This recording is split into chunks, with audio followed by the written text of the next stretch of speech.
Hey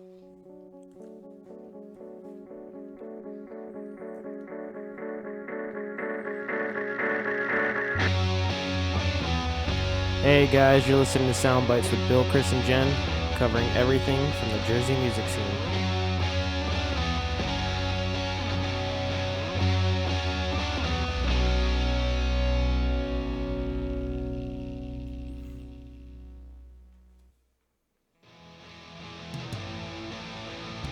Hey, this is Bill. What's up? It's Chris.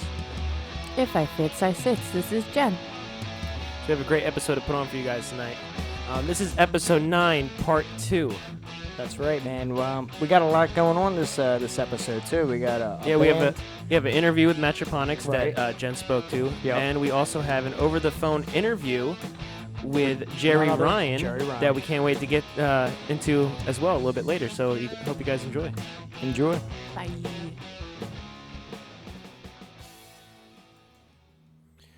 So first up, we have an interview that Jen did with Matchaponix. How did that go?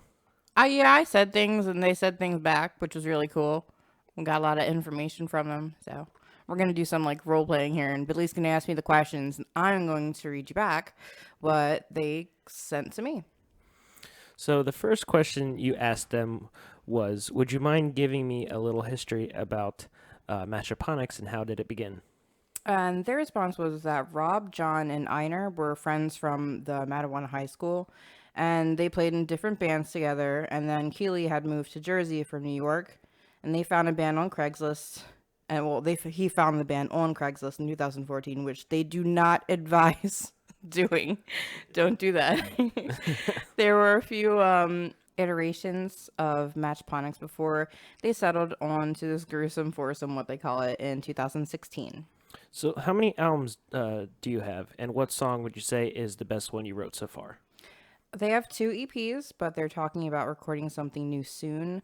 The best recorded song is probably Country, but their overall is probably Triple, and that's not recorded yet. So everyone in the band probably has a different favorite, and whatever we're currently writing becomes the new favorite. Okay, and the next question you asked them was, who would you say is or has been your biggest influence? They've got a lot of on this list, which is awesome. Led Zeppelin, of course, Queens of the Stone Age, Alabama Shakes, Soundgarden, Fiona Apple, The Stokes, Sublime, just to name a few. Cool. And where would you like to see your music career going in the future? What direction are you going in? They like to joke around. They said to the bar. Yeah, we don't know. They're old. They've got careers and families, which I get. It's definitely hard trying to do all that stuff at once. But making music in Einar's barn and on a stage keeps us sane and happy. We'd like to record something new, and we're all coming out of COVID with a need to create, which definitely feel that you need to get out and do something new after being stuck in a house for so long. We're writing and making loud sounds. They're all pretty cool with that for right now. Cool. The next question you asked was, what advice would you give for any upcoming band or individual artists?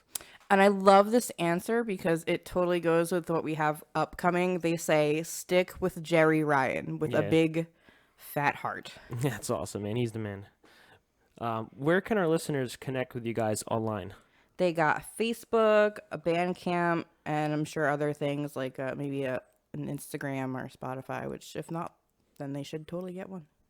Oh, that's awesome. And then I see here that they have nothing on their calendar right now as for any future shows. And they did leave us a song to play from them. It's called Country, and we're going to play that for you guys right now, so I hope you guys enjoy.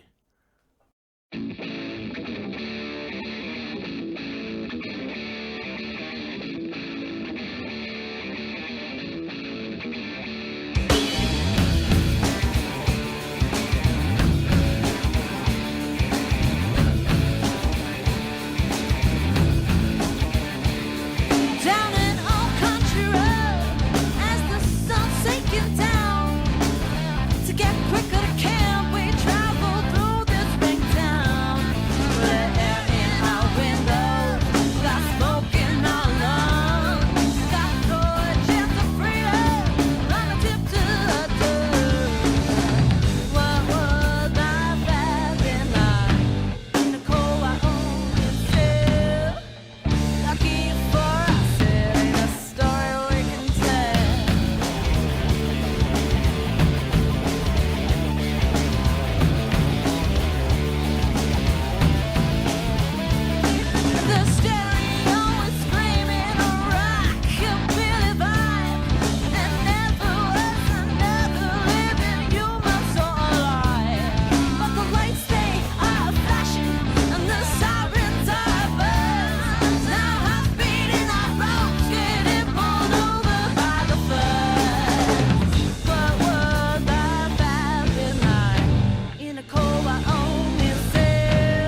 hat wets his lips. We are thinking to ourselves, oh Lordy, this is it. Wanna look at us and he's got fever in his eyes. He's got trouble on his brain as our lips start spinning lines. Then we count our feet and our faces they put down. And a hat, he's got mercy or thinks of paperwork to come. We creep away in silence with our descendants of breathe. And never was another living human story. What would my life been like in a cold Wyoming cell? Lucky for us, it ain't a story we can tell. Again, that was Matchaponix with the song Country off the EP The Barns. And you can find that on YouTube and on Bandcamp. Cool.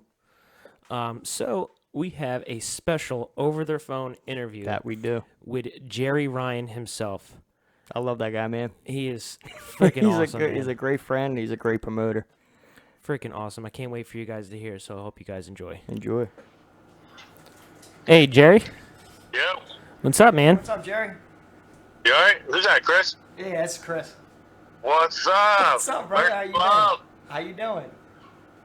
I'm good. I was just driving to basketball. I have basketball tonight. Oh, that's cool. That's cool, though. Yeah, it's what I've been playing for 35 years straight. Yeah, man. I mean, that's. Are you with Jeremy? No, Oh, no. it's like a private run. Oh, okay. Jeremy was pulling in right when they were pulling in right when I was leaving. Gotcha. I've been running around. I'm just in a shitty mood because I was doing laundry at the laundromat. I took somebody's laundry out to use the good dryer, Right. and I guess they got pissed when they came in and they opened up my dryer, right? So I came back and all my stuff was still wet. Oh, shit, man. Yeah. and I was just then I was like, man, I wish I was still there. You know what? I was, if I could catch somebody doing that. Yeah, so that happened to me when I used to live in the Collinswood, the apartments, man. We had to share a laundromat, and that was the worst, man. Like, people would open it up, it wouldn't start back up or nothing. You know, it's a pain in the ass. Yeah, but now I'm redoing internet basketball, so it doesn't matter. Yeah, I get you, man. Yeah, but thanks for doing this interview, man. We wanted to get you on SoundBytes. Yeah, that'll be fun. Cool. I only have like 15 minutes though. That's fine, man. We got No, that's fine, man. We just got a few quick questions to ask real quick, just so we can get you, on the episode. All right. All right, Jerry. So the first question I have for you, how long did you start Elephants for Autism, and what inspired you to do so? Well, I started Elephants for Autism in 2012. I was doing the Elephant Talk indie stuff since 2009. And I guess I started, when I started building a nice following and realizing that we can do something good in the community, that's when I started focusing on autism. Because, I mean, yeah, sure, we can pay bands like $20, $30 a piece or something like that, but collectively all that money can make a difference in the local community. So I just started doing that, and when you do it for the right reasons, more people end up coming out anyway, and it's I noticed that too, man. That's it's less pressure all around. Like Right. the bands feel good because they're doing something. Everyone's part of something. They're doing something great that we collectively come together, and each person has a role. And it's not just me. Like everyone makes that happen, and we raised $15,000 at the last event. That's awesome, man. Yeah, dude, that last wild. event was great too. I was it happy was to fun. be back on stage. You know what I mean? Yeah, that was pretty great to see you back Definitely. on stage Yeah, and playing thanks, bass, and you were Right, good at right. bass. I Thank couldn't you. believe it. Yeah, appreciate it. Yeah. So And it confused me Right. because they had the Loud Love and Bill wasn't playing drums, and I was like, Yep. hey. I didn't know what was going on. So when I was doing the drummer nominations, Oh, right. that's what happened. I put the other guy in, and Vinny messaged me, and he goes, "Are you going by? What are you going by?" And I was like, and he was like, "Because Bill does all of our drumming." And I was like, "Oh yeah, I got to change it then." Right. I said, "Did the other guy see it?" And he was like, "No." I was like, all right. Hey, that's cool, man. Yeah. So you've been a part of the music scene for a long time now. Are you a musician yourself, or what? Well, when I was a kid, I played in a heavy metal band, Okay, and I played bass. awesome. And I always liked playing bass, and I would borrow somebody bass. My mom didn't really have the money to buy me an instrument, Right. and I didn't want to bother her about it. So I was borrowing somebody's bass for a while, and then I don't know what happened, but he needed it, and I could either buy another one and continue to play, or I could ask my mom, and she was going through enough shit, and I was just like, you know what, I'm just going to give her the music up and stick to sports, because that's what I did anyway. I was just focusing on sports, and a couple of years back, I bought another bass for myself and an amp, and I was happy, and I was playing at home again, and one of the students from Archway wanted it. He saw me playing it at the school and was like, "Oh, I wish I could get a bass like that one day." And I was like, "You know what? Take it, take it." And I was like, "I'm not. It's like I'm gonna be in a band or it wasn't even fun for me anymore because it was like hard." Right. But I would- You gotta take the time, but I I mean. picked it up to. I was trying to learn again, and I was just like, "It kind of sucks." Right. And so I gave that kid the bass, and what's funny is I started raising money to help low-income families in the autism community with like music lessons and instruments, and Yeah, man. and That's awesome. it really hits home because I was in that same situation where Right. the only thing that was stopping me was I wasn't able to afford an instrument Right. when I was young, and just by buying somebody an instrument, you can change their life. Exactly. I understand that. Yeah. So what's the significance of elephants? Was it were your shows and your charities always named after elephants, or? Yeah, well, the Elephants for Autism, just like a spin-off of Elephant Talk Indie. And Elephant Talk Indie was a spin-off of a magazine that we originally wanted to write. I wanted to write about the local music and all of my, just document all the events I attended. Right.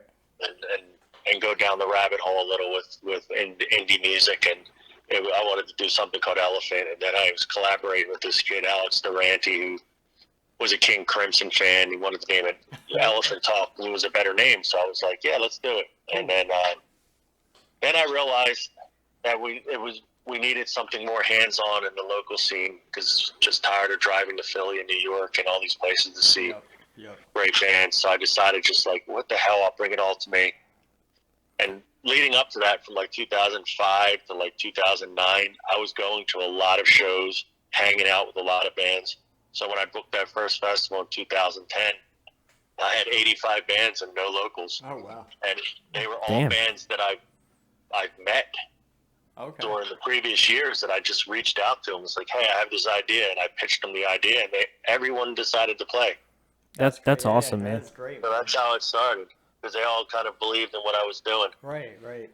Have- You definitely build a scene out, man. You build the scene, the AC scene. Like, ever since I knew you, I loved going out there just to play your festivals. Yeah, there was no scene in 2009. There was nothing And here. that's crazy to know because I started coming around, I guess 2013ish.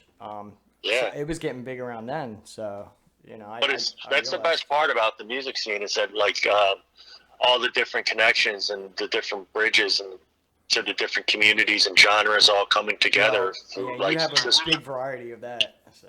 Yeah, but I just kickstart something, and next thing you know, like these guys are coming in. I brought Donnie in, and then Jay from FML Nights brought Paul Brown in. Right. And then Steve Weiss started attending my shows, and then I remember that. And I knew like immediately. I said, this guy's going to want to try to book shows because he's all into the lifestyle, and it's not, to me,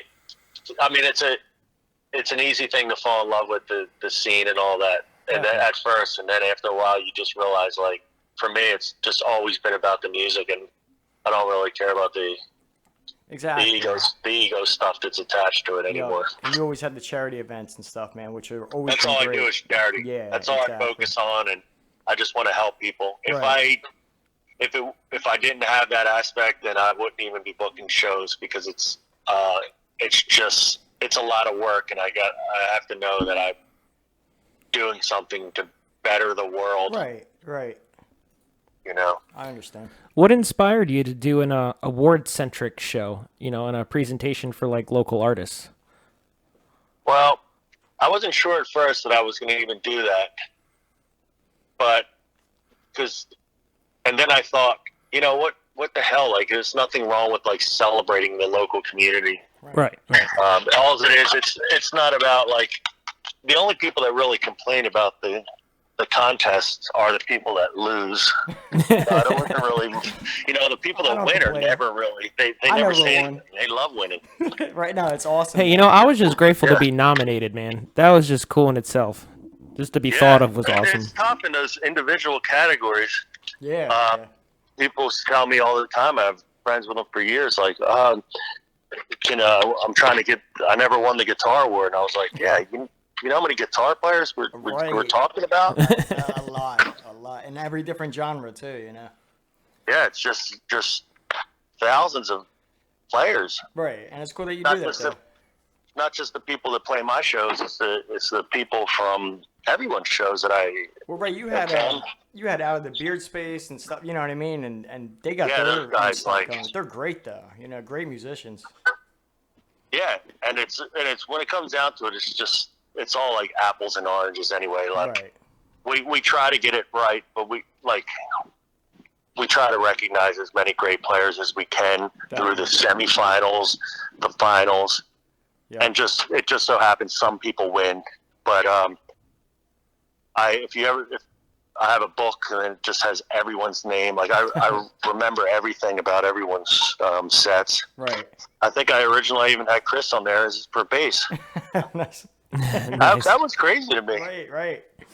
But I like the two guitar players, obviously, in Lurk. But that's what you were saying when we were at the show. But your bass playing is nice though too. Yeah, thanks, man. I appreciate that. I really like bass though. It's just a fun instrument. Like you kind of groove with it.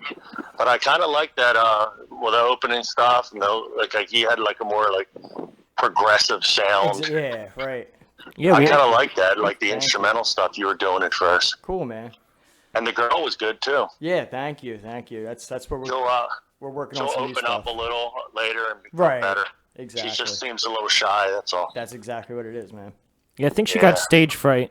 But it happens. Yeah, even Jim Morrison had stage fright. Remember, he used to turn his back on the crowd. Exactly. Yeah. He wasn't able. But you see how that turned out. Once you get that the energy going, it helps you. She's gonna love it and look back and be like, but everyone goes through that. Yep. That's normal. Nobody's gonna first time jump in front of everyone and be totally comfortable. That would be weird. Yeah, right. But yeah, Jerry, I just want to thank you so much for taking the time to let us do the interview with you. Do you have anything else would you like to add on the podcast? Well, I want to plug my event on October 1st and 2nd. Definitely. Cool. That's the Elephant Talk Indie Music Awards, and I guess this is the 12th year we're doing this, and there's going to be a lot of great bands: Laura Cheadle, Patty Blee, Inside, the Blues Reincarnation Project, Loud Love. Thanks. Yeah, a ton of bands. Awesome. Some new acts. Yeah, they're always good shows, man. I wish I could make it this year. I know Billy's going to be there, but unfortunately, I think I got something going on. But it's all good. Well, see you at the next one. Exactly, and man. Let us know when that's happening. Less is more. Yeah. For me these days. I get you.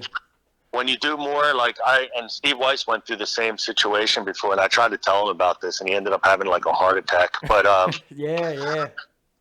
The shit will you just feel like you have to just keep competing and going as hard as you can, and you don't want to overbook the same band doing the same and weekends he books full time. That's tough to do that all the time. It's just all that stress all the time. Right. I mean, he's doing good, but it's a lot. It's a lot. So for me, I took a step back and I just do 3 or 4 events a year and just have fun with it, And the only regular shows I'll book is if a touring band reaches out to me and we'll always support touring acts. Okay.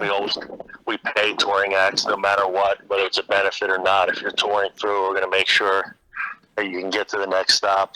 That's good to know then, definitely. And it's also cool too, if I may add, that you have the show, for all ages. I think that's awesome as well. That's the advantage we have. Yep. And because there's a lot of the great bands that people were idolizing in the 60s and 70s were all underage. So could you imagine turning down like a Led Zeppelin because Jimmy Page wasn't 21 yet? Right. By the Right. time he was 21, he was already like a fully established musician. And like that's what's world great. known. Yeah, exactly. You book a lot of young bands too, so.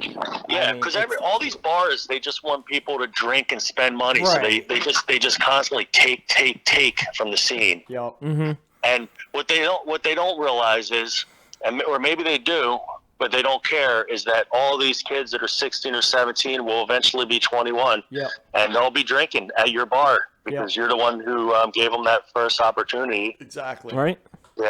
And then they'll be, hanging out at the festival from open to close and sleeping outside. They're like me. I know, I'm mentioning you. I was seeing if you would pick that up. Yeah, I've had some great Getting times though, kicked man. by locals, Yep. I've had some great times at your shows though, man, and that's what kind of helped me get started in the AC scene. I would be like exhausted at like 4 a.m, and I would be like, "Oh man, I can't wait to leave." And you'll be right next to me, First to tapping come, me on the shoulder. never leave. Good Yep. job, man. You did great. And then I'll come back in the morning, and you'll be like, "You want a beer? Do you ever sleep?" Nah, It's like, first to yeah, come, and last to and leave, it's- man.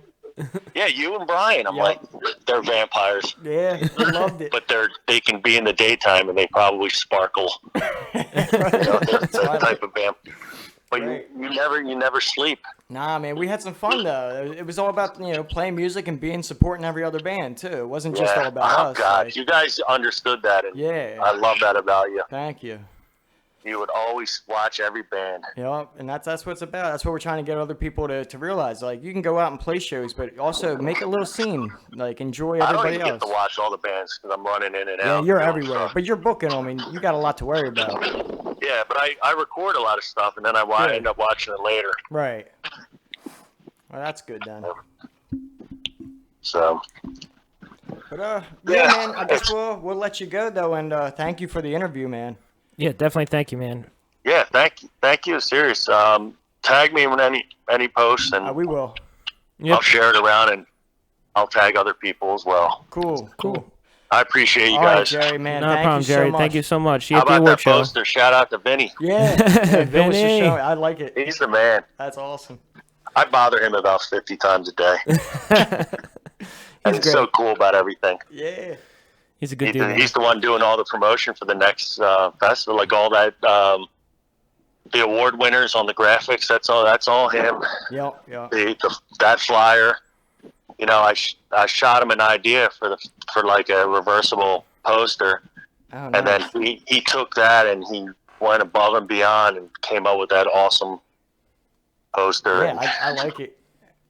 Yeah, it's that's awesome, man. I'm far from a one man show. You know what I mean?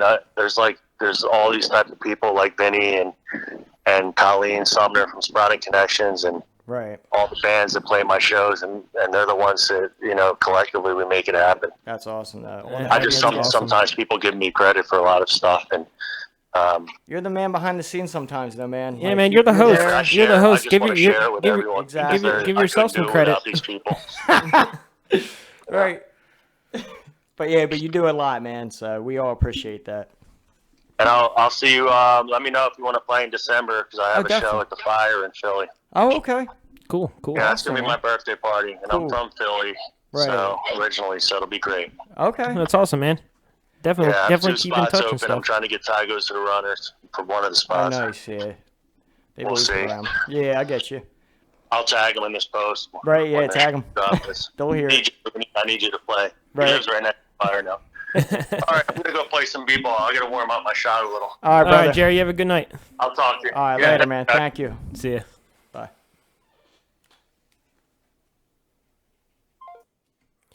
So yeah, man, that was a freaking awesome interview, dude. Dude, I love talking to Jerry, man. He's such a good guy. He's a good promoter. I could talk to him for hours, man. Right.